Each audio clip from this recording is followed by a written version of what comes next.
A life without end is a life without urgency, where every choice is reversible and every moment is diluted by the sheer number of moments to come. What is the value of courage in a world without permanent loss? What is the meaning of a story that never ends? By removing death, the anchor point that gives our lives narrative structure and preciousness, we risk drifting into an eternity of profound meaninglessness.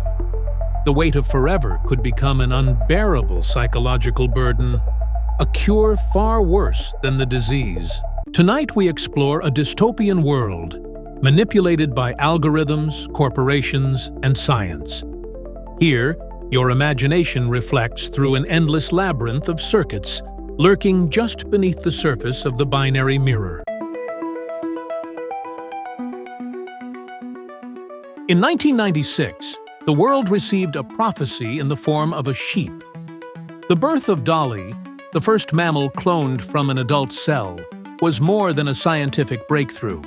It was a philosophical rupture.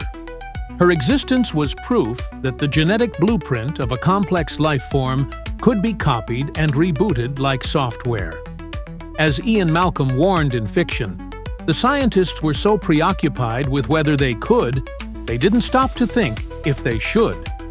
The technique, somatic cell nuclear transfer, was a quiet miracle of biological forgery. By swapping the nucleus of an adult cell into an empty egg, the Roslin Institute had created a delayed genetic twin. To some, it was a triumph of ingenuity. To others, it was an alarming new power.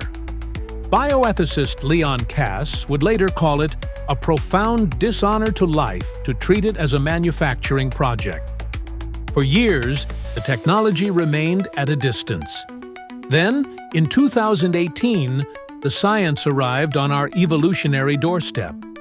Researchers in China successfully cloned the first primates, two macaques named Zhongzhong and Hua, bringing the technique uncomfortably close to our own species and turning an abstract debate into an urgent one. Human reproductive cloning remains a global taboo, but the line is held less by governance and more by a grim biological deterrent.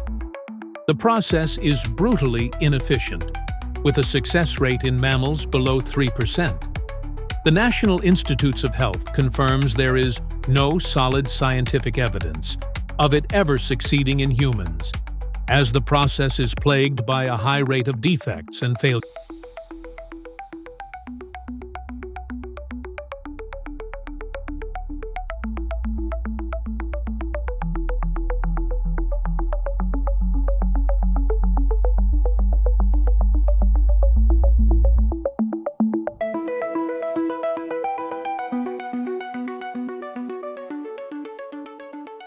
The benevolent face of the science is therapeutic cloning, where the goal is not to replicate a person, but to create genetically identical stem cells to fight disease.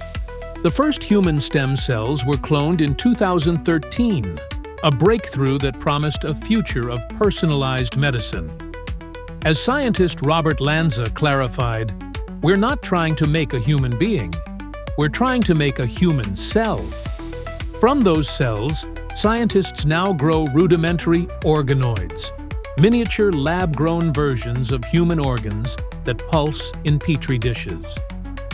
We are on the cusp of 3D printing functional transplantable tissues, a concept proven in 2019 when a team in Tel Aviv printed the first rabbit-sized heart from human tissue, complete with cells and blood vessels. The peril is enhancement, a future where genetic advantages are for sale, creating a permanent biological chasm between the rich and the poor. A world of genetic stratification is no longer science fiction. It is a looming social and political reality. But the line between therapy and enhancement is perilously thin. In 2018, Chinese scientist He Jiankui crossed it, editing the human germline to create the first genetically modified babies. The act was not a cure, but a permanent edit to the source code of our species, for which he was sentenced to 3 years in prison. This is the Gattaca problem made real. The utopian promise of this trajectory is seductive because it speaks to the oldest ambition of humanism, the liberation from our biological constraints. This path offers not just the end of aging, but the eradication of disease, the reversal of congenital defects, and the transcendence of physical frailty. Proponents see this not as an aberration, but as the final frontier of medicine, the logical next step in our species' long journey to master the natural world. It is a future where potential is no longer limited by the random lottery of Darwinian genetics, where the human mind, freed from its decaying vessel, can achieve its ultimate creative and intellectual expression. While gene editing offers to perfect the living, a parallel technology offers to preserve the dead. Cryonics, long the domain of science fiction, is entering an era of legitimacy. Nearly 300 individuals are currently cryopreserved in the US alone, betting that death is a temporary technical problem. As futurist José Luis Cordero claims, the first generation of immortals is already born. This bet on a second life, however, is a luxury good. The cost for full-body preservation is upwards of $200,000, making it the final expression of inequality and confirming William Gibson's observation that the future is already here. It's just not evenly distributed. It is a future where potential is no longer limited by the random lottery of Darwinian genetics, where the human mind, freed from its decaying vessel, can achieve its ultimate creative and intellectual expression. This is the promise of becoming the creators of our own paradise, a garden built of silicon and perfected laboratory code. The true destination of this technology, however, is not reanimation. It is data recovery.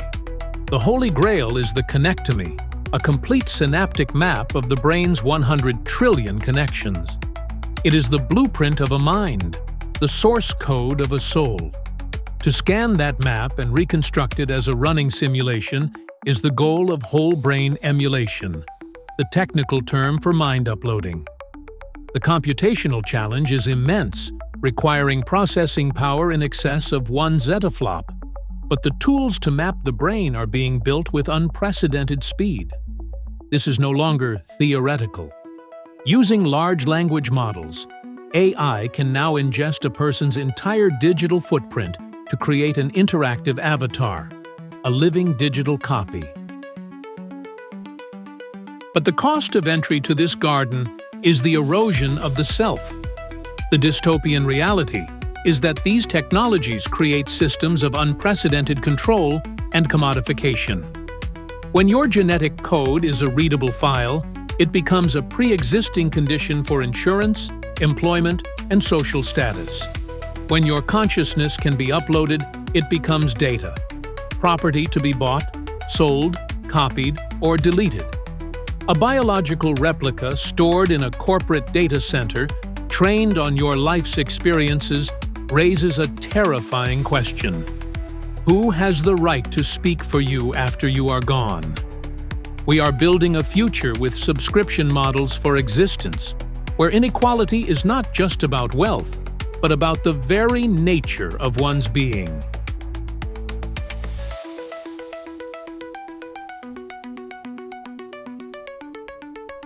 The commercial endpoint of this is already being sold. Companies like Hologramix are marketing subscription-based immortality. For a fee of nearly €6,000 a year, a holographic HoloBox can house your digital twin, allowing it to interact with your grieving family. This technology presents a legal and ethical nightmare. What is the status of a digital mind?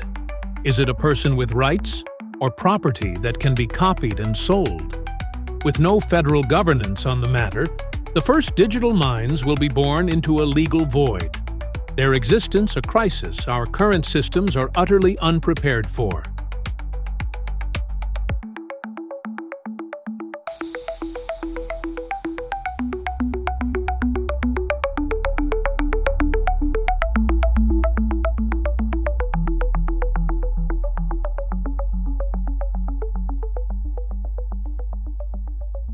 These two paths, biological editing and digital immortality, converge on a single horizon. They represent a dilemma that could fracture humanity into distinct species. The baseline naturals, the genetically enhanced valids, and the digitally immortal uploads. The ultimate dystopian question is no longer just, what does it mean to be human? But, what is the next version? The choice is no longer philosophical, but technical. We are treating life as software, debating the features for humanity version 2.0. We have become the architects of our own evolution. The systems we build today are not just tools. They are the blueprints for the future of our species, forcing us to confront the same question that began this journey. Just because we can, does it mean we should? The potential fear of an existential vacuum is a failure of imagination, a symptom of a mind still tethered to the scale of a finite life. What if an extended lifespan is not an end in itself, but a prerequisite for the next stage of conscious existence, for endeavors on a cosmic timeline scale, a journey to another habitable world, or even as far as the Andromeda Galaxy? Our creative impulse wouldn't be limited to finishing a few books, paintings, or albums. It would have the scope to produce an entire library of work.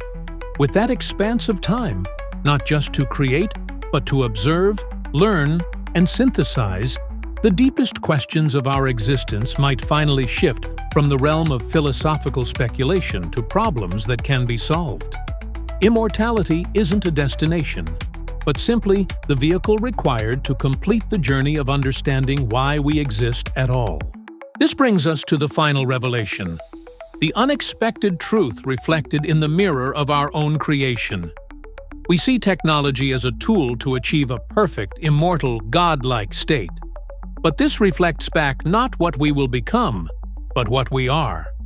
For every logical, predictable, and immortal system we design, we are shown our own illogical, emotional, and beautifully finite nature in stark contrast. The unexpected answer is this: the relentless pursuit of an artificial self is forcing us, for the first time, to truly define what is essential about our natural one. The quest to enhance our organic state may be the only thing that can teach us what it means to be human. A messy, infinite journey into a cosmic fractal paradox.